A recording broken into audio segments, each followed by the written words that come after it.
আমেরিকার সঙ্গে বাংলাদেশের যে গোপন চুক্তি ইউনূসের জমানায় যেটা হয়েছে, এটা আমাদের জন্য কতটা নেতিবাচক প্রতিক্রিয়া তৈরি করতে পারে, তার ৩-৪টি উদাহরণ আপনাদেরকে দেই। দিদারসে এখন আমেরিকা থেকে গম আসছে। অন্য বাজার থেকে যদি আমরা গম কিনতাম, এই গমের মূল্য পার মেট্রিক টনে অনেক, অনেক কম পড়ত। তারপর তো সামরিক খাতের কথা বললাম। সামরিক খাত বাদ দিয়ে যদি এখন আপনি তুলা চিন্তা করেন, যে আমরা যদি এখন ভারতের তুলার পরিবর্তে আমেরিকা থেকে তুলা আনি, তাহলে এখন যে খরচ, সে খরচের প্রায় ১.৫ গুণ আমাদেরকে ব্যয় করতে হবে।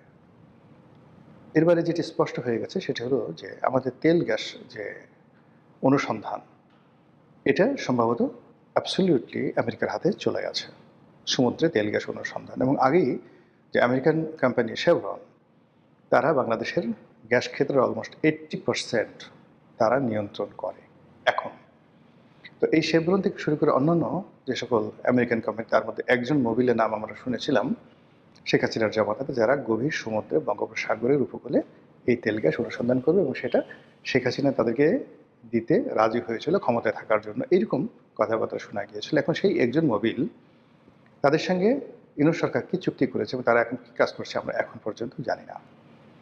নতুন সরকার ক্ষমতা আসার পরে যখন এই যে ফুয়েল ক্রাইসিস হলো, এই ফুয়েল ক্রাইসিসের সময়টিতে আমরা খুব সহজে অনায়াসে রাশিয়া থেকে তেল কিনতে পারতাম। এমনকি ইরানের তেল আমরা এই মুহূর্তে আরও পানির দামে কিনতে পারতাম। কিন্তু ইরান তো দূরের কথা, রাশিয়া থেকে যে আমরা তেল কিনবো, এটার জন্য আমরা অনুমতি চেয়েছি আমেরিকার, ওই যে বাণিজ্যিক চুক্তি অনুযায়ী। আমেরিকা অনুমতি এখনও দেয়নি। তারা আশ্বাস দিয়েছে যে বাংলাদেশের তেল সমস্যা আরও গভীর হলে তারা দেখবে। কীভাবে দেখবে, এটা আমরা এখন পর্যন্ত জানি না। ফলে আগামী দিনগুলো আমাদের স্বাধীনতার সার্বভৌমত্ব, আমাদের রাজনীতি অর্থনীতি কীভাবে থাকছে, এখানে আমেরিকার প্রভাব কতটা থাকছে, এটা ভাবতে রীতিমতো আতঙ্ক অনুভব করছি। আতঙ্ক অনুভব করছে এই কারণে যে বাংলাদেশের সঙ্গে আমেরিকার যে সম্পর্ক, ঠিক একই রকম সম্পর্ক কিন্তু তাদের আছে পাকিস্তানের সঙ্গে। পাকিস্তানের সঙ্গে কৌশলগত সম্পর্ক করে তারা এই রাষ্ট্রটিকে সম্পূর্ণরূপে ব্যর্থ করে দিয়েছে। আপনারা জানেন যে 1955 বা 1960 সাল পর্যন্ত পুরো এশিয়ার মধ্যে পার ক্যাপিটা ইনকাম এবং জিডিপি, এই দুটো ক্ষেত্রে পাকিস্তানের সমকক্ষ কোনো রাষ্ট্র ছিল না। এমনকি আপনি যদি বলেন চীন, তারপর কোরিয়া, মানে উত্তর কোরিয়া না, দক্ষিণ কোরিয়া, সিঙ্গাপুর, মালয়েশিয়া, তারপর জাপান, এর কোনো দেশই পাকিস্তানের ধারের কাছে ছিল না আপ টু 1960। কিন্তু এরপর যখন আমেরিকার সেই যে সাম্রাজ্যবাদী দাঁত এবং নখ ভারতের সাথে পাকিস্তানকে লাগিয়ে দিয়ে, আফগানিস্তানের সঙ্গে পাকিস্তানে লাগিয়ে দিয়ে, বেলুচিস্তানের মধ্যে অশান্তি সৃষ্টি করে, তারা যেইভাবে পাকিস্তানের মেরুদণ্ড ভেঙে দিল, অর্থনৈতিক মেরুদণ্ড ভেঙে দিল, সেই ভাঙা মেরুদণ্ড নিয়ে আর দাঁড়াতে পারেনি। এই আমেরিকার কারণে সেই পূর্ব পাকিস্তান, পশ্চিম পাকিস্তান আলাদা হয়ে গেল, এবং অত্যন্ত চাল চেলে এই বাংলাদেশকে আলাদা করে দিয়ে পাকিস্তানকে আরও দুর্বল করে দেওয়া হলো। তারপর পাকিস্তানে একের পর এক সামরিক শাসন এবং সমস্ত civil bureaucracy, military bureaucracy, judiciary সব কিছুকে অকার্যকর করে দিয়ে তারা তাদের পছন্দের মতো মানুষকে সেনাপ্রধান রূপে নিয়োগ দেয়, এবং তাদের মাধ্যমে পাকিস্তান শাসন করে করে আজকের এই পর্যায়ে চলে আসছে।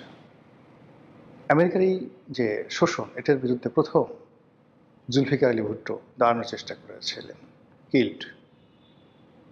তারপর নওয়াজ শরীফ কিছুদিন চেষ্টা করেছিলেন, তাকে ক্ষমতাচ্যুত করে দেশ ছাড়া করা হলো। বেনজির ভুট্টো চেষ্টা করেছেন, কিল্ড।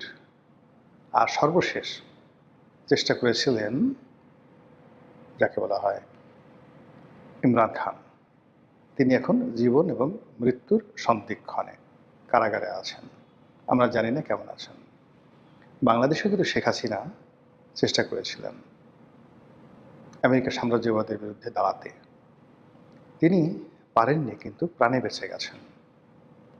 কিন্তু তার যারা লোকজন আছে, সেই লোকজনকে একেবারে রাজনীতি ছাড়া করা, দেশ ছাড়া করা, সব কিছু করার জন্য আমেরিকা যা যা করা দরকার সব কিছু করে যাচ্ছে। করতে গিয়ে আমাদের রাষ্ট্রের যে রক্ত সঞ্চালন, আমাদের রাষ্ট্রের যে অস্থি মজ্জা, সব কিছু তছনছ করে দিচ্ছে।